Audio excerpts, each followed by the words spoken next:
Hello dear students, कैसे हैं आप। मेरा नाम विक्रम देवांगन है और आज हम बात करेंगे प्रीवियस ईयर क्वेश्चन की, यानी कि लेबर इंस्पेक्टर में जो प्रीवियस ईयर क्वेश्चन 2018 में जो क्वेश्चन आया हुआ था, जिसमें मैथ्स और रीजनिंग के जो क्वेश्चन थे, उसका आज हम वीडियो सॉल्यूशन प्रोवाइड करेंगे आप। तो ध्यान से देखिएगा इस लेक्चर को शुरुआत से लास्ट तक, ठीक है, ताकि आपको क्लियर हो जाए कि किस तरह के क्वेश्चन आपको लेबर इंस्पेक्टर में मैथ्स और रीजनिंग से रिलेटेड क्वेश्चन पूछे जाते हैं। तो चलिए बिना देरी के हुए सीधे क्वेश्चन में चलते हैं और देखते हैं किस तरह का क्वेश्चन आया हुआ है, उसका सॉल्यूशन क्या होगा। चलिए, पहला क्वेश्चन है, निम्न में से कौन सा अगला चित्र होगा। ठीक है, रीजनिंग का ये सवाल है जिसमें दिया गया है ये पहला डायग्राम है, इसी से रिलेशन करके ये सेकंड डायग्राम बना होगा, उसी से अगला डायग्राम बना होगा। ठीक है, थर्ड डायग्राम दिया गया, इसी से रिलेटेड अगला वाला डायग्राम क्या होगा, ये हमको पहचानना है। ये रीजनिंग का सवाल है, तो ध्यान से देखिए। सबसे पहले हम क्या करेंगे, ऑप्शन में देखेंगे।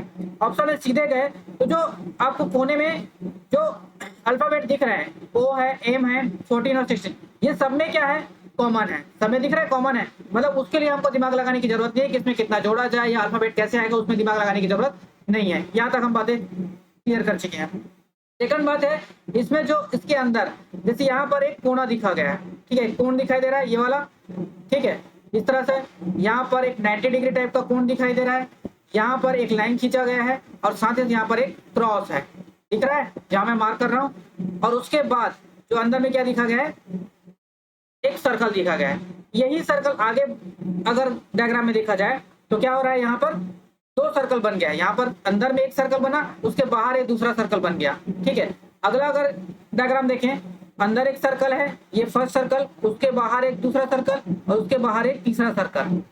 यहाँ पर क्या है, तीन सर्कल। तो सर्कल क्या हो रहा है, बढ़ रहा है, पहला, फिर दो, फिर तीन, तो अगला में क्या होगा, चार होगा। ठीक है, तो हमारा चार कौन सा है, इसमें भी चार है, ए ऑप्शन में भी चार है, बी ऑप्शन में भी चार है और डी ऑप्शन में भी चार है, तो सी ऑप्शन हमारा ऐसे ही कट जाएगा। ठीक है, नेक्स्ट हम बात करेंगे इसके जो अंदर जो सिंबल्स दिए गए हैं, जैसे कोण का, एंगल का दिया गया है दो वाला, ये क्रॉस है और ये किस सीक्वेंस में आगे बढ़ रहे हैं, ध्यान से देखिए। अगर एक चीज को मैं पकड़ूं, जैसे ये वाला है, दो के पास जो कोना बना हुआ है, ये अगला में कहाँ पहुंच गया, नेक्स्ट में यहाँ पर आ गया। ठीक है, यहाँ पर आ गया, ये अगला में कहाँ चला गया, ये नीचे आ गया। मतलब एक यहाँ पर था इस वाले कोने में, फिर राइट साइड चला गया, फिर नीचे आ गया। तो अगला वाला में क्या आएगा, यहाँ पर जो भी अगला वाला डायग्राम बनेगा वो कहाँ पर आ जाएगा, पहले यहाँ था, ठीक है, फिर यहाँ चला गया इस वाले कोने में, फिर यहाँ आ गया। तो अगला वाला क्या आना चाहिए, यहाँ पर होना चाहिए। ठीक है, तो यहाँ पर होने के लिए हमारे पास कौन सा ऑप्शन है, option number B is the correct answer. खत्म कहानी, एक ही चीज चेक किए, आपके आंसर मिल गया। इस तरह से बनाते हैं, और अगर चेक करना है तो आप बना सकते हो। जैसे एक क्रॉस है, क्रॉस का ट्रेवल कहाँ से स्टार्ट होता है, क्रॉस लेफ्ट साइड में आ गया, यहाँ पर देखो तो लेफ्ट साइड में आ गया। ठीक है, लेफ्ट साइड से कहाँ चला गया, वो बिल्कुल नीचे के पास चला गया। अब के पास आया तो कहाँ जाएगा, ये इस तरह से, ये कहाँ घूम रहा है, एंटी क्लॉकवाइज। ठीक है, एंटी क्लॉकवाइज घूम रहा है, कौन सा, क्रॉस जो है, क्रॉस जो है एंटी क्लॉकवाइज घूम रहा है। तो एंटी क्लॉकवाइज घूमते वक्त कहाँ पहुंच जाएगा, ये यहाँ पर पहुंच जाएगा। सही है, ऐसे ही हम सबको चेक कर सकते हैं। अगर ये एंगल, ये वाला एंगल कहाँ ट्रेवल कर रहा है, सबसे पहले ए के पास था, फिर कहाँ चला गया, जी के पास चला गया, फिर जी के पास चला गया, उसके बाद जे के पास चला गया, तो अगला क्या होगा, 12 के पास आ जाएगा, यहाँ तक आ जाएगा। ये कहाँ चला जाएगा, ये वाला कोने में। ठीक है, तो बचा कौन सा, ये क्रॉस वाला, सॉरी लाइन जो बचा है वो, तो बी ऑप्शन ही बना ना, option number B is the correct answer. ठीक है, आपको एक चीज चेक करना है, उसके बाद सीधा आंसर को धड़ल्ले से टिक करना है और आगे बढ़ना है। ठीक है, सबको चेक करते नहीं रहना, आपको टाइम बचाना है। ठीक है, ये क्वेश्चन समझ में आया। नेक्स्ट हम देखते हैं ये, ठीक है, कोडिंग डिकोडिंग का ये चैप्टर है। ठीक है, वहां से ये सवाल पूछा गया है, तो ध्यान से देखिए क्वेश्चन कैसे बनेगा। 10 TAN, इसका जो कोड दिया गया है वो दिया गया है 215, कॉपी का दिया गया है 3677, उसी तरह मेगा का जो कोड दिया गया है वो है 4578। सबसे पहले तो ये पहचानना है कि ये कोड कैसे बना, फिर उसके बाद हमको निकालना क्या है, टास्क परमिटेड। ठीक है, इसका हमको क्या निकालना है, आंसर निकालना है। तो ध्यान से देखिए कैसे बनेगा, TAN। ठीक है, इसका क्या दिया गया है, 2, 1 और 5। तो ध्यान से देखो, टी का जो कोड होता है, रैंकिंग होता है, ये क्या होता है, 20 होता है। जैसे ए का क्या होता है, 1, बी का 2, ठीक है, सी का 3 होता है। इसी तरह हम जाते जाते जेड तक का क्या आता है, 26। ये क्या बोलते हैं, इसको रैंकिंग बोलते हैं। उसी रैंकिंग में टी का जो रैंकिंग होता है वो क्या होता है 20। लेकिन 20 को 20 ना लिख के क्या लिखा है, इन दोनों नंबरों को क्या कर दे फिर से ऐड कर दे, 2 + 0 क्या हो जाएगा 2। तो टी का कोड कितना हो जाएगा 2। ए का कोड क्या है 1 है, ठीक है, ए का कोड क्या है 1 है। एन का क्या होता है 14, एन का होता है 14। तो क्या क्या इन दोनों नंबर को क्या कर दिया जोड़ दिया गया मतलब 5। तो एन का कोड क्या बन गया 5 बन गया। इस तरह से जो भी उसका कोड रहेगा उसको सिंगल डिजिट में लिखना है, जो भी उसका कोड रहेगा क्या लिखना है सिंगल डिजिट में लिखना है। अगर 2 डिजिट है तो दोनों डिजिट को क्या कर देंगे ऐड कर देंगे, इस तरह से उसका कोड बन जाता है, ठीक है। तो उस हिसाब से टाक का कोड क्या होगा, इसको हम मिटा देते हैं हमें, ठीक है, समझ में आ गया किस तरह से वो कोडिंग बनेगा। अब टाक का कोड किस तरह से बनेगा ध्यान से देखो। टी का होता है 20, 20 मतलब 2 + 0 क्या हो जाएगा 2, इसका कोड बन गया 2। ए का तो 1 है, एल क्या होता है एल होता है 12, 12 मतलब 1 और 2, तो 1 और 2 को ऐड कर देंगे क्या हो जाएगा 3, ठीक है। के का क्या होता है 11, के का होता है कोड 11, तो 1 और 1 होता है तो 1 + 1 सिंगल डिजिट में रखना है, 1 + 1 क्या हो जाएगा 2। तो टा का कोड कितना हो जाएगा 2132। तो 2132 कौन सा ऑप्शन है 2132 दो ऑप्शन है, तो हमको अगला भी चेक करना पड़ेगा। पी का कोड, पी का कोड होता है कितना 16, पी का कोड 16 होता है तो क्या हो जाएगा सिंगल डिजिट रखना है, 6 + 1 कितना हो जाएगा 7, ये 7 हो गया। ई का होता है 5, आर का क्या हो जाएगा 18, आर होता है 18, 8 और 1 कितना हो जाएगा 9। एम का होता है 13, एम का क्या होता है 13, तो 1 और 3 कितना हो जाएगा 4। आई का होता है 9, टी का होता है 20 मतलब 2, ये हो जाएगा 5, ई का 5 होता है, डी का 4। ये आपका करेक्ट आंसर होगा। तो ऑप्शन नंबर क्या है 7594, 7594 और 9254, option number B is the correct answer, option number B is the correct answer, ठीक है। क्लियर हो रहा है, इस तरह से आपको क्वेश्चन सॉल्व करना है। नेक्स्ट हम क्वेश्चन देखते हैं, नेक्स्ट 3rd नंबर का क्वेश्चन, ध्यान से देखिए। इसमें डायग्राम दिया गया है और उसको डायग्राम को क्या वो डिनोट करता है वो दिया गया है, जैसे कि आयत है, वर्ग है, वृत्त है और त्रिभुज है, ठीक है। रेक्टेंगल, स्क्वायर, सर्कल और ट्राइंगल, ये क्या बताता है गेहूं बताता है कौन आयत, चना कौन बताता है वर्ग, ज्वार कौन बताता है वृत्त और चावल कौन बता रहे हैं त्रिभुज। तो हमको बताना है खेती के क्षेत्र में प्रदर्शित करते हैं किस क्षेत्र में चावल और ज्वार खेती को खेती होती है, किस क्षेत्र में क्या बताता है चावल और ज्वार जो है खेती होती है परंतु किसी और की नहीं होती। हमको सिर्फ और सिर्फ किसका निकालना है ज्वार और चावल का, ठीक है, ज्वार और चावल का हमको निकालना है, ठीक है। ज्वार और चावल, तो ज्वार किसका बताता है ध्यान से देखो, ये ज्वार जो है वृत्त को बताता है, हम क्या सर्कल कर रहे हैं ये वृत्त, इस पर हमको फोकस करना है, इस वृत्त पर हमको क्या करना है फोकस करना है, ये जो वृत्त है उसके ऊपर। साथ ही साथ चावल के बारे में भी है, तो चावल किसको डिनोट करता है त्रिज्या को, सॉरी त्रिज्या नहीं त्रिभुज को, ये त्रिभुज हो गया, ठीक, ये त्रिभुज हो गया। और सिर्फ यही आना चाहिए, सिर्फ क्या होना चाहिए यही जो है आना चाहिए, तो सिर्फ यही किसमें आ रहा है सिर्फ यही, बाकी चीजें में नहीं होना चाहिए। 8 और 7 के बारे में बात किया जाए तो बाकी में भी आ रहा है, 9 भी बाकी में आ रहा है, हमारे पास सिर्फ 2 ऐसा ऑप्शन है जो सिर्फ किसमें आ रहा है सर्कल और ट्राइंगल में आ रहा है। तो option number C is the correct answer, option number C is the correct answer, क्या हो जाएगा 103 का करेक्ट आंसर क्या हो जाएगा सी, ठीक है। नेक्स्ट हम बात करेंगे इसी तरह का क्वेश्चन है, इसमें हमको सर्कल को डिनोट किया जा रहा है लड़के से, उसी तरह का ट्राइंगल को डिनोट किया जा रहा है छात्र से स्टूडेंट से, और खिलाड़ी प्लेयर को डिनोट किया जा रहा है एक स्क्वायर से, ठीक है। तो पहला ऑप्शन देखते हैं क्या बोल रहे हैं, कुछ लड़के, ये जो लड़का है पूरा का पूरा, इसमें से कुछ लड़के क्या है छात्र, जाहिर सी बात है ये क्या हो रहा है कुछ लड़के क्या है इसके एरिया में आ रहे हैं, ये वाला एरिया में वो क्या है छात्र है, ठीक है भाई, कुछ लड़के क्या है छात्र तो है, ठीक। और खिलाड़ी दोनों है क्या, हाँ जाहिर सी बात है, क्योंकि ये वाला जो एरिया है ये वाला पोर्शन, ठीक है, ये भी किस में आ रहा है खिलाड़ी में आ रहा है। Option number is the correct answer, हमको मिलेगा, आगे जाने की जरूरत नहीं है, बाकी सब आपको गलत आंसर है। 04 का आंसर कितना हो जाएगा ए ऑप्शन।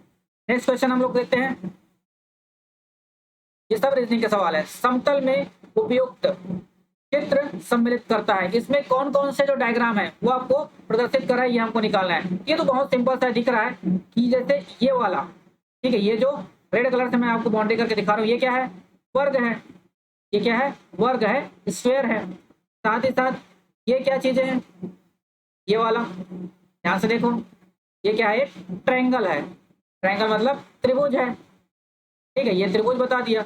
बचा कौन सा, ये क्या चीजें दिखाई दे रहा है वृत्त, सर्कल, ये क्या है वृत्त है, सर्कल, तो ये 3 चीजें दिखाई दे रहा है। ऑप्शन में देख लो कौन सा है, option number B is the correct answer, वर्ग त्रिभुज और वृत्त, ठीक है। नेक्स्ट क्वेश्चन देखते हैं, हाँ ध्यान से देखो, यदि आप में सम्मोहन कला है, सम्मोहन मतलब क्या होता है, हेप्नोटिज्म, ठीक है, हेप्नोटिज्म में जो करते हैं वो क्या बोलते हैं, सम्मोहन कला। तो आपके लाखों अंधभक्त बन सकते हैं, लाखों क्या होते हैं, अंधभक्त बन सकते हैं। उपयुक्त कथन का सर्वाधिक उपयुक्त कारण क्या है, हमको कारण बताना है। कारण ऑप्शन नंबर बी देखो, सम्मोहन में सुनने वाले स्वविवेक शून्य हो जाता है। जो आपने खुद को समझने की जो क्षमता होती है वो कहीं ना कहीं आप खो देते हो और सामने वाले के इंफ्लुएंस में आ जाते हो, तो क्या हो जाते हैं, आप सम्मोहित हो जाते हो। तो सम्मोहन कला किससे संबंधित है, सम्मोहन में सुनने वाला जो होता है उसका स्वविवेक क्या हो जाता है, शून्य हो जाता है। Option number B is the correct answer. ठीक है, नेक्स्ट क्वेश्चन देखते हैं। हाँ, ये टेबल का क्वेश्चन है जो कि एक मैथ्स का क्वेश्चन है, टेबुलेशन। ठीक है, इस पर ध्यान से, इस तरह का क्वेश्चन को हमको बनाना है, क्योंकि इस तरह के क्वेश्चन को अगर छोड़ के आ जाओगे तो गलत कर दोगे। गलत इसलिए कर दोगे अपने आप के साथ, क्योंकि इसके बेस पर आपके पास कितने क्वेश्चन आते हैं, 5 क्वेश्चन है। देख 107 से लेकर 111 तक का क्वेश्चन इसी पर बेस्ड है, इसको हमको बिल्कुल छोड़ के नहीं आना है। ध्यान से देखो कैसे बनेगा। क्वेश्चन में दिया क्या है कि 2004, 5, 6, 7 और 8 ये ईयर दिया गया है, और उसमें कंपनी ए, कंपनी बी, कंपनी सी और कंपनी डी में जो एम्प्लॉइज हैं उसमें कौन कौन से एम्प्लॉई है, पुरुष है और महिला है, उन दोनों में कितने कितने कितने कितने एम्प्लॉइज है, ये हमको क्वेश्चन में दिया गया है। ठीक है, तो ध्यान से देखिए क्वेश्चन को कैसे दिया गया है और किसको सॉल्व कैसे करते हैं। ध्यान से देखो, सबसे पहला क्वेश्चन देखो, पहला क्वेश्चन क्या पूछा जा रहा है, वर्ष 2004 में, कौन सी ईयर में, 2004 में समस्त कर्मचारियों में महिला कर्मचारियों की औसत कितनी होगी पूछा है। 2004 चले गए, 2004 ये वाला है। ठीक है, इसमें महिला कर्मचारी कौन कौन है भाई, ये 400 दिख रहा है महिला कर्मचारी, ये 450, अगला अगला है फिर से 400, फिर अगला है फिर से 450, टोटल कितने हो जाएंगे। हमको क्या निकालना है, एवरेज निकालना है। एवरेज कैसे निकालते हैं, जितना का भी हमको निकालना है उस सब का सम निकाल के कितने टाइम्स का निकाल रहे हैं उससे डिवाइड कर देते हैं। ठीक है, तो देखो इसको ऐड करते हैं, 4 4 8, ठीक है, 8 4 12 और 12 4 16 और 16 50 50 कितना हो जाएगा, 17। तो कितना हो जाएगा, 1700। टोटल महिला कितने हैं, 1700। और कितने एम्प्लॉई है, सॉरी कितने कंपनीज हैं, एक कंपनी, ये दूसरा कंपनी, ये तीसरा कंपनी और चौथा कंपनी, डिवाइड पर क्या हो जाएगा, 4। ये आपका आ जाएगा एवरेज। ठीक है, इसको सॉल्व कर लेते हैं, 4 चौक 16 हो जाएगा, 4 दूने 8, कैरी 2 और 4 पंचे 20। आपका आंसर कितना आना चाहिए, 425। 425 ऑप्शन में है क्या, ए बी सी किसी में भी नहीं है, ये ऑप्शन डिलीट हो गया है। ठीक है, क्योंकि इसका पहला आंसर क्या आना चाहिए, 425, ये आपका करेक्ट आंसर होना चाहिए। ये क्वेश्चन आपका डिलीटेड है क्योंकि कोई भी ऑप्शन आपका मैच नहीं कर रहा है। नेक्स्ट क्वेश्चन देखते हैं, जिसको मैं मिटा लेता हूँ अगले क्वेश्चन के लिए। ठीक है, अगला क्वेश्चन क्योंकि इसी टेबल से संबंधित रहेगा तो कचरा ना हो जाए, इसलिए क्या करेंगे, ये जो रेड करना है जिसमें रेड किए हैं इसको हम मिटा लेते हैं। ठीक है, क्योंकि नेक्स्ट क्वेश्चन के हिसाब से हमको इसको सॉल्व करना होगा। नेक्स्ट क्वेश्चन देखते हैं। नेक्स्ट क्वेश्चन में पूछा जा रहा है कि सभी वर्षों के लिए कंपनी सी में कार्य करने वाले पुरुष कर्मचारी की कुल संख्या जो है, 2007 में सभी कंपनियों में कार्य करने वाले कुल कर्मचारियों की संख्या का लगभग कितना प्रतिशत। तो सबसे पहले तो कंपनी सी के बारे में बात करते हैं कि कंपनी सी में पुरुष कर्मचारी कुल कितने हैं, ये निकाल लेते हैं। ठीक है, इसी टेबल को ध्यान से देखिए, कंपनी सी में पुरुष कर्मचारियों की संख्या कितनी है, तो ये सब को हम लोग अगर ऐड कर देंगे, ठीक है, ये ठीक है, ये वाला, ये 650 और ये 400, इन सबको अगर ऐड कर दिया जाए तो आपके पास निकल जाएगा कि पुरुष टोटल कर्मचारी कितने होंगे कंपनी सी में। चलिए ध्यान से देखो, ऐड करो इसको, 5 3 8 हो जाएगा, 8 और 1 9, 9 3 12 हो जाएगा, 12 6 18 हो जाएगा, 18 और 1 19 हो जाएगा, और 19 और 4 कितना हो जाएगा, 23।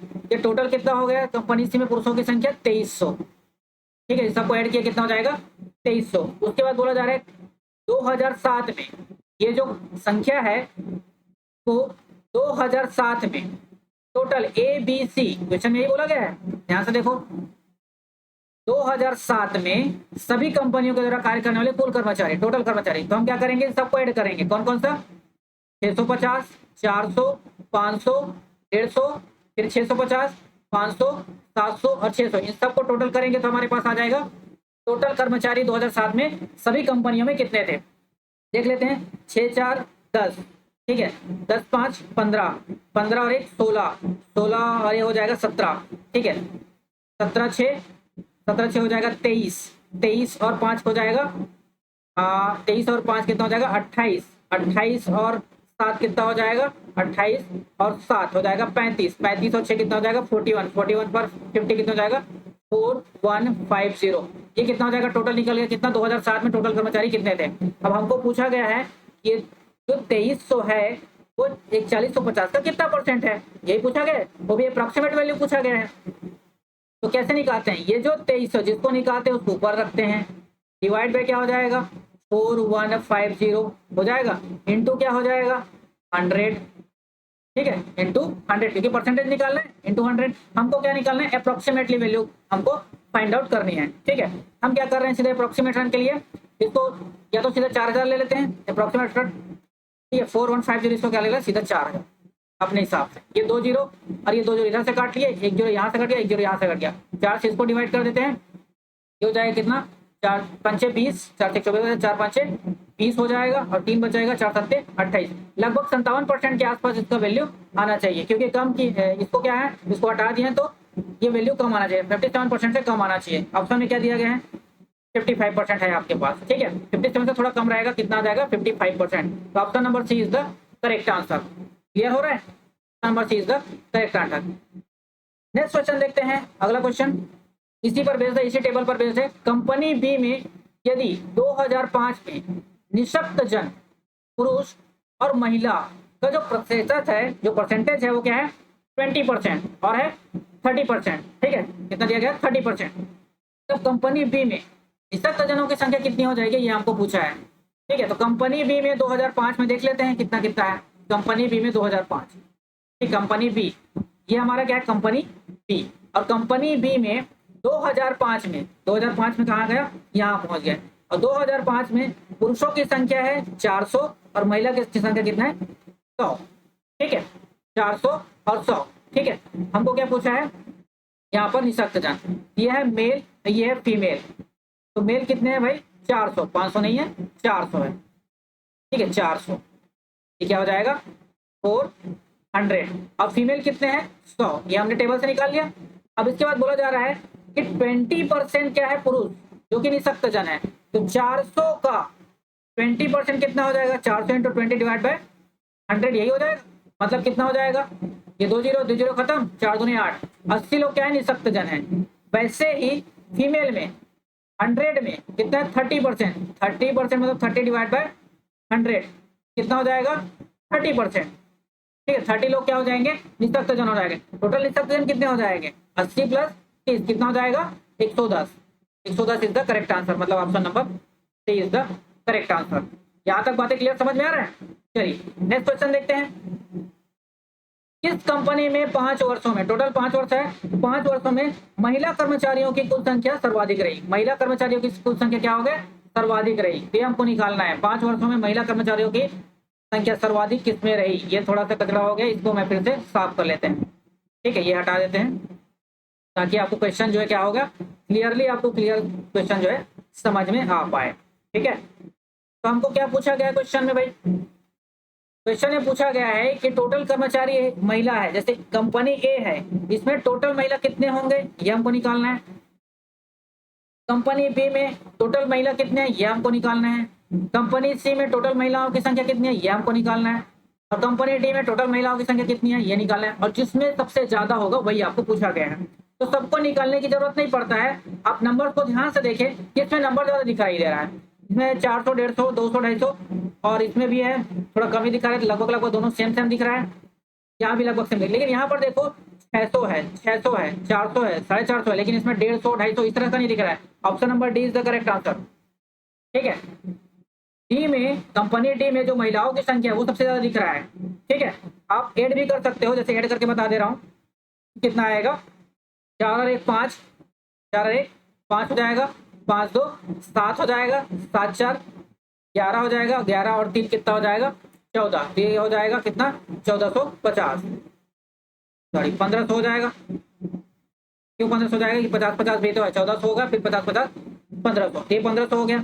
यहाँ पर ऐड कर लेते हैं 4 और 1 5, ठीक है 5 4 9, 9 और 1 10, 10 और 1 11, 11 और 3 कितना हो जाएगा 14, 1450, ये हो जाएगा 1450। ठीक है, यहाँ पर महिला संख्या कितना है 4 3 7, 7 5 12, 12 और 5 हो जाएगा 17, 17 3 21। ठीक है, 17 और 3 कितना हो जाएगा 17 3 20 और 20 और ये 50, 2050। ठीक है, क्या हो जाएगा 2050। यहाँ पर देख लेते हैं 6 4 10, ठीक है 10 4 14, 14 और 1 15 हो जाएगा और 15 और ये 10 कितना हो जाएगा 2500। तो निकला ना। सबसे ज्यादा कहाँ पर है महिला, और कंपनी डी में, कंपनी डी में महिलाओं की संख्या सबसे ज्यादा है। कंपनी डी में महिलाओं की संख्या क्या है सबसे ज्यादा है। तो ऑप्शन नंबर क्या हो जाएगा D, option number D is the correct answer, option number D is the correct answer. Next question देखता है, इसी पर बेस्ड है 5 क्वेश्चन बनाना है इसी टेबल पर। सभी वर्षों के लिए सभी कंपनियों में कुल महिला कर्मचारियों की संख्या कितना है, टोटल महिला कर्मचारियों की संख्या कितनी है, पहले ही निकाल चुके हैं टोटल कर्मचारी कितने हैं, कंपनी ए, कंपनी बी, कंपनी सी, कंपनी डी में कितने कितने हैं। इन सबको क्या कर देना है, ऐड कर देना है, इन सबको ऐड कर देना है। ठीक है, ये हो जाएगा, ऐड कर देते हैं, आपके लिए आराम से कर देता हूं मैं, 2500 हो जाएगा। ये क्या हो जाएगा 2050 हो गया, और इस वाले कंपनी में कितने हैं 1450 हो गया, और ये 1500। ठीक है, सबको ऐड कर देते हैं, 50 50 100 हो जाएगा, कैरी 1 चला जाएगा, 5 5 10, 5 15 का 5 कैरी 1 हो जाएगा, 2 2 4, 4 3 7, कितना हो जाएगा 7500 इज द करेक्ट आंसर। 7500 आपका आएगा आंसर, कहाँ है ऑप्शन नंबर ए। ठीक है, option number A is the correct answer. अब टेबल का काम खत्म, ये 5 क्वेश्चन आपके बेस्ड थे, किसमें टेबल है, 5 नंबर आपका फिक्स हो चुका है। ठीक है, इस तरह से सॉल्व करेंगे। नेक्स्ट हम बात करते हैं, अगला सवाल किसका है, ये थ्योरी बेस्ड है। ठीक है, निम्न में से कौन सा संचार के लिए, कम्युनिकेशन के लिए शाब्दिक अवरोध नहीं है, जो आप बातचीत करते हो उसके लिए जो अवरोध है, बैरियर है, वो नहीं होना चाहिए। तो बात करने के लिए कौन सा बैरियर नहीं हो, बैरियर नहीं है। तो बोधात्मक अवरोध, सांस्कृतिक अवरोध, लिंग अवरोध, ये सभी जो है उपयुक्त आंसर। ठीक है, सभी जो है अवरोध नहीं है, क्योंकि बात करने के लिए सांस्कृतिक, लिंग, बोधात्मक इस तरह के अवरोध की जरूरत नहीं पड़ती। ऑप्शन नंबर क्या हो जाएगा, D is the correct answer. Next हम बात करते हैं, अगेन रीजनिंग का सवाल है, मैथ का क्वेश्चन सॉल्व कर चुके हैं। ठीक है, हमको क्या सॉल्व करना है, खालिस्तान। तो यहाँ पर जो क्वेश्चन मार्क है, ठीक है टेबल का क्वेश्चन है, यहाँ पर जो क्वेश्चन मार्क है इसको सॉल्व करना है। सॉल्व कैसे होगा, ध्यान से देखो, जो नंबर ज्यादा रहते हैं, ठीक है, क्योंकि या तो हम क्या कर सकते हैं इस वे में चल सकते हैं, ठीक, इस वे में चल सकते हैं, या तो हम इस वे में ट्राई करते हैं, दोनों में से एक हम लोग सबसे पहले ट्राई करते हैं। इस वे में हमको दिख रहा है कि कुछ समझ में नहीं आ रहा है, क्योंकि यहाँ पर छोटा नंबर है, यहाँ पर भी छोटा नंबर है, यहाँ पर भी छोटा छोटा नंबर है। यहाँ पर इस वे में जाने पर हमको पता चल रहा है कि यहाँ बड़ा नंबर 24 28 32, क्या पता हमको ऐड करने पर ये आंसर हमको मिल जाए। ठीक है, तो हम ऐड करके देखते हैं। तो 3 + 8 + 15, क्या हमारे पास 24 आ रहा है क्या, देखते हैं। 8 3 क्या हो जाएगा 11, 11 और 15 कितना हो जाएगा, 11 और 15 होता है 26, लेकिन 26 नहीं आ रहा है। लेकिन अगर इसमें -2 कर दिया जाए 24 प्राप्त होगा क्या, नहीं है। सेम यही काम अगला वाला कर रहे हैं क्या, ये देख लेते हैं। 4 + 10, ठीक है, +18, ये हो रहा है क्या, देखो ये हो जाएगा 18 और 10 कितना हो जाएगा 28, 28 और 4 कितना हो जाएगा 32, हमारे पास कितना आ जाएगा 32, 32 पे कितना करना पड़ेगा माइनस, तब 28 आएगा, 4 -4 करेंगे तो क्या आ जाएगा 28। अगला देखते हैं, 5 + 12 प्लस कितना आ जाएगा 21, ये कितना आता है देखते हैं। 5 और 12 कितना हो जाएगा 17, 17 और 21 कितना हो जाएगा, 7 और 1 8 और ये 3 38। यहाँ पर कितना माइनस करना पड़ेगा जब 32 मिलेगा, -6, मतलब माइनस कितना कितना कर जा रहा है, 2 माइनस किए, फिर 4 माइनस किए, फिर 6 माइनस किए, तो अगला वाला हमको कितना माइनस करना पड़ेगा, 8 माइनस करना पड़ेगा। ठीक है, सबको ऐड करके 8 माइनस कर देंगे, कितना हो जाएगा 7 + 14 + 24। ठीक है, कितना हो जाएगा देख लेते हैं, 7 और 14 हो जाएगा 21, 21 के कितना हो जाएगा 45, 45 में जब 8 माइनस करोगे तो हमारे पास कितना आ जाएगा, 5 3 8 37 आ रहा है, 37, तो 37 इज द करेक्ट आंसर। कोई भी आंसर नहीं आ रहा है, option number D, option number D is the correct answer. कितना आ जाएगा, उपयुक्त में से कोई नहीं, 37 इज द करेक्ट आंसर। ठीक है, नेक्स्ट हम बात करते हैं, अगला मैथ्स का सवाल है। मैथ्स का क्वेश्चन कैसे सॉल्व होगा, एकदम सिंपल सा सवाल है। ठीक है, सबसे पहले तो इन दोनों को मल्टीप्लाई कर देते हैं, ये 0.005 और 0.13, इन दोनों को 13 पंचे 65, 13 पंचे क्या हो जाएगा 65। अब जो देखते हैं डेसिमल कहाँ पे लगेगा, डेसिमल कैसे लगता है, यहाँ पर 3 डिजिट के बाद लगा था, 1 2 3 डिजिट, यहाँ पर 2 डिजिट के बाद, तो क्या हो जाएगा 3 2 5, 5 डिजिट के बाद हमारा लगना चाहिए, तो 1 2 ये 3, ये 4, ये 5, अब यहाँ पर हमारा क्या रखना चाहिए, डेसिमल लगना चाहिए। तो 0 पॉइंट क्या हो जाएगा, ये डिवाइड बाय क्या है 0.65। अब क्या हो जाएगा, ये और ये कट जाएगा, ठीक है, ये और ये कट जाएगा, तो डेसिमल कहाँ आ जाएगा, यहाँ पर आ जाएगा। तो option number A is the correct answer. क्या हो जाएगा, 0.001 इज द करेक्ट आंसर, ठीक है, क्योंकि ये 2 डेसिमल तो ये खा जाएगा, तो जाहिर सी बात है 3 डेसिमल, 3 डिजिट के बाद लगेगा डेसिमल जो है, 3 डिजिट के बाद, क्योंकि 2 डेसिमल तो ये खा जाएगा, नीचे वाला काट देंगे तो, ठीक है। तो option number A is the correct answer, ठीक है, क्लियर है। चलो नेक्स्ट क्वेश्चन देखते हैं। निम्न में से कौन दूसरों से भिन्न है, दूसरों से भिन्न है, ठीक है। तो 4 ऑप्शन आपको दिए गए हैं, चारों ऑप्शन में से जो 3 ऑप्शन है वो एक ही जैसे हैं, और चौथा जो ऑप्शन है ना वो डिफरेंट है, तो उसी को पहचानना है। वेल, चमगादड़, मेढक और पेंगुइन। अब ध्यान से देखोगे तो वेल, मेढक और पेंगुइन ये क्या है, जलीय जीव है, तो जल में रह सकते हैं, लेकिन चमगादड़ क्या जल में रह सकता है, नहीं रह सकता। Option number B is the correct answer, ठीक है। नेक्स्ट क्वेश्चन देखते हैं। 116 आंकिक श्रेणी का अगला पद कौन सा होगा, ये हमको पूछा गया है। मतलब एक श्रेणी दिया गया है, उसमें नेक्स्ट वाला जो पद है, ठीक है, नेक्स्ट वाला जो नंबर है वो कैसे आएगा, हमको पूछा गया है। तो सबसे पहले तो सीरीज को समझना पड़ेगा कि वो सीरीज कैसे चल रहा है। चलिए ध्यान से देखिए, 3, ठीक है, 3 में अगर मैं 1/2 की मल्टीप्लाई कर दूं तो क्या हो जाएगा, 3/2 हो जाएगा, ठीक है। एक्चुअल में ये जो सीरीज चल रहा है वो किसका मल्टीप्लिकेशन है, एक प्राइम नंबर। प्राइम नंबर क्या होता है, प्राइम नंबर वह होता है जिसका या तो एक गुणनखंड या फिर 2 गुणनखंड, मतलब मिनिमम कितना होना चाहिए, 2 गुणनखंड होना चाहिए, उससे ज्यादा नहीं होना चाहिए। या तो या सैम से जाता है या तो फिर 1 से जाता है। स्टार्ट कहाँ से होता है, 2 से, 3, फिर 5, फिर 7, फिर 11, इन सबके क्या गुणनखंड है, सिर्फ 2 ही गुणनखंड है, या तो वो 2 से डिवाइड होता है या तो 1 से डिवाइड होता है, उसके अलावा और किसी से डिवाइड नहीं हो सकता, ठीक है। इसी से मल्टीप्लाई करना है हमको, लेकिन ये ऐसा नहीं है, इसको क्या करना है, 1 डिवाइड बाय 1/2, फिर 1/3, फिर 1/5, फिर 1/7, फिर 1/11, ऐसे मल्टीप्लाई करना है। ये 3/2 प्राप्त हो गया। अब 1/2 कैसे मिलेगा, इसे 3/2 में अगर 1/3 का मल्टीप्लाई कर दिया जाए तो क्या मिल जाएगा, 1/2, क्योंकि ये 3 और 3 क्या हो जाएगा, कैंसिल हो जाएगा। उसके बाद अगला कैसे मिलेगा, 1/2 में 1/3 के बाद कौन सा, 1/5 से मल्टीप्लाई, 1/5 से अगर मल्टीप्लाई कर दिया जाए तो 1/10 आ गया, नेक्स्ट पर आ गया।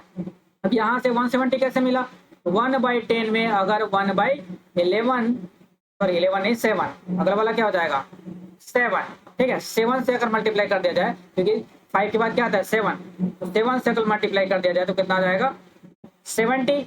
अब ये 1/70 अगला पद निकाला जा रहा है, 1/70 में अगला पद कौन सा होता है 1/11, तो 1/11 से अगर मल्टीप्लाई कर दिया जाए तब क्या होगा, क्या हो जाएगा 1/17 में 70 में इंटू 1/11 कर दिया जाए तो कितना हो जाएगा 1/770, ठीक है। तो option number C is the correct answer, option number C क्या आ जाएगा 1/770।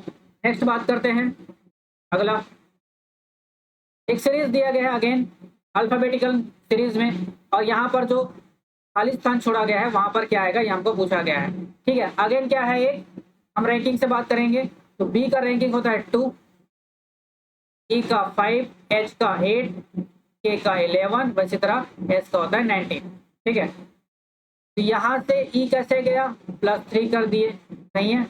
यहाँ से भी क्या किया, एच गया तो +3 कर दिए, यहाँ से भी क्या किया तो +3 कर दिए। अब ध्यान से देखिए हम लोग कि +3 किया जा रहा है, लास्ट टाइम कितना है 19, अब उससे एक कम जाना है तो 19 - 3, क्योंकि समय क्या है +3 किया है तो उससे अगर एक कम जाना है तो -3 कर देंगे, तो -3 कितना आ जाएगा 16, और 16 किसका होता है पी का होता है। Option number D is the correct answer, ठीक है। नेक्स्ट क्वेश्चन देखते हैं अगला, नेक्स्ट 18 नंबर का क्वेश्चन, ध्यान से देखो, ए से बी गया, बी से फिर पीछे चला आया सी के लिए, सी के बाद क्या आता है डी, तो डी से क्या गया एक आगे गया फिर पीछे आ गया एफ में, वैसे ही आर से एक आगे गया फिर पीछे आ गया, इसके बाद कौन सा नंबर, कौन सा अल्फाबेट टी, क्या हो जाएगा option number D is the correct answer, ठीक है। इस तरह से आपको बनाना है। नेक्स्ट देखिए 19, ये जैसे पहला क्वेश्चन बनाए थे वैसे ही है, ठीक है। अंदर में क्या है स्मॉल ए और कैपिटल ए, बाहर में क्या है बी, और बी का रैंकिंग क्या होता है 2, ठीक है। अब ये स्मॉल ए के बाद वाला नंबर क्या होता है बी, वो अपना स्थान चेंज करके कहाँ गई, एक स्थान यहाँ था, अब कहाँ चला गया, इस वाले कोने में आ गया। इस कोने को छोड़कर कहाँ आ जाएगा, इस वाले कोने में चला आया। ठीक है, तो अगला वाला कोना कौन सा रहेगा, यहाँ वाला। सब में क्या है, एफ एफ एफ एफ है, हम क्या लेके चल रहे हैं, स्मॉल वाला। स्मॉल वाला एफ कहाँ जाएगा, नेक्स्ट वाले कोने में। ठीक है, यहाँ था, ऊपर चला गया डी में, अब क्या आ जाएगा यहाँ, स्मॉल वाला एफ यहाँ, और कैपिटल वाला एफ कहाँ जाएगा, यहाँ। तो ऑप्शन में देख लीजिए कौन सा है, स्मॉल वाला एफ यहाँ है, ये वाला तो नहीं है, ये वाला भी नहीं है, स्मॉल वाला एफ यहाँ है। ठीक है, अब इन दोनों में से कौन सा होगा ये देख लेते हैं। ठीक है, यहाँ पर बी के बारे में बात करते हैं। तो बी यहाँ पर है बाहर में, उसके बाद ये अपना स्थान बदल के कहाँ चला गया, यहाँ चला गया, ये सी यहाँ आ गया, फिर अपना स्थान बदल के कहाँ गया, यहाँ पर आ गया। तो अगला वाला कहाँ जाएगा, ये वाला स्थान पे आना चाहिए, इस वाले कोने पे, यहाँ पर जाएगा क्या, डी। और इसका जो कोड होता है क्या होता है, 7। तो ऑप्शन नंबर क्या हो जाएगा, D. Option number D is the correct answer. ठीक है, नेक्स्ट बात करते हैं अगला क्वेश्चन। अगला और लास्ट क्वेश्चन यही है, सेम उसी टाइप का क्वेश्चन है। तो सबसे पहले तो बात करते हैं इसमें कि जो नंबर्स है, ये जो 12 है वो खिसक के कहाँ आ गया, इधर आ गया। साथ ही नंबर किसमें चेंज हो गए, 15। ठीक है, 3 प्लस हो गए 15। ऐसे प्लस करना है, ऐसा करके देखना नहीं है, क्योंकि सब में नंबर क्या होगा, 21 21 21, सब में सेम है, कोई अलग डिफरेंट नंबर है नहीं, तो उसके बारे में सोचने की जरूरत नहीं है। हमको देखना है कि वो प्लेस कौन सा रहेगा। 12 कहाँ चला गया, यहाँ आएगा, और भी अंदर चला गया, अंदर का फिर बाहर चला गया, 3 प्लस करके फिर बाहर चला गया, कहाँ, 18 इस वाले कोने में चला गया। अब अगला वाला जो रहेगा वो कहाँ आएगा, अंदर आएगा, क्योंकि ये बाहर है। अगला वाला कोना कैसा होगा, ये वाला कोना, और ये वाला कोना में क्या आ जाएगा, यहाँ पर 21 इस वाले कोने में। अंदर वाला कोना, ऑप्शन ए गलत, ये नहीं हो सकता। बी ऑप्शन गलत, क्योंकि ये बाहर है, 21 बाहर है, ये नहीं हो सकता। क्या हो जाएगा, अंदर ही रहेगा, 21 यहाँ भी अंदर रहेगा। नेक्स्ट हम बात करते हैं अब अल्फाबेट के बारे में। तो बी कहाँ पर था, यहाँ पर था। बी के बाद अगला वाला नंबर क्या था, सी, जो कि यहाँ से स्टार्ट हुआ। ठीक है, डी के बाद अगला वाला नंबर क्या होगा, डी, जो कि यहाँ से स्टार्ट हुआ। तो डी के अगला वाला नंबर क्या हो जाएगा, ई, जो कि यहाँ से स्टार्ट होगा। ई कहाँ से स्टार्ट होगा, यहाँ से। ठीक है, तो option number D is the correct answer. ई कहाँ से स्टार्ट हुआ, यहाँ से। ठीक है, ये था लेबर स्टेट में पूछे गए टॉप 20 क्वेश्चंस। ठीक है, जिसको हमने पूरी अच्छे से सॉल्व कर दिया है। तो आई होप ये जो पूरा क्वेश्चन था, ठीक है, मैथ्स और रीजनिंग का, ये आपको क्लियरली समझ में आ गया होगा। अगर ये वीडियो आपको अच्छा लगता है, हेल्पफुल लगता है, ठीक है, और आपके प्रिपरेशन में कुछ एड ऑन कर पाता है, तब आप इस चैनल को सब्सक्राइब कीजिए, लाइक और शेयर कीजिए। Thank you so much.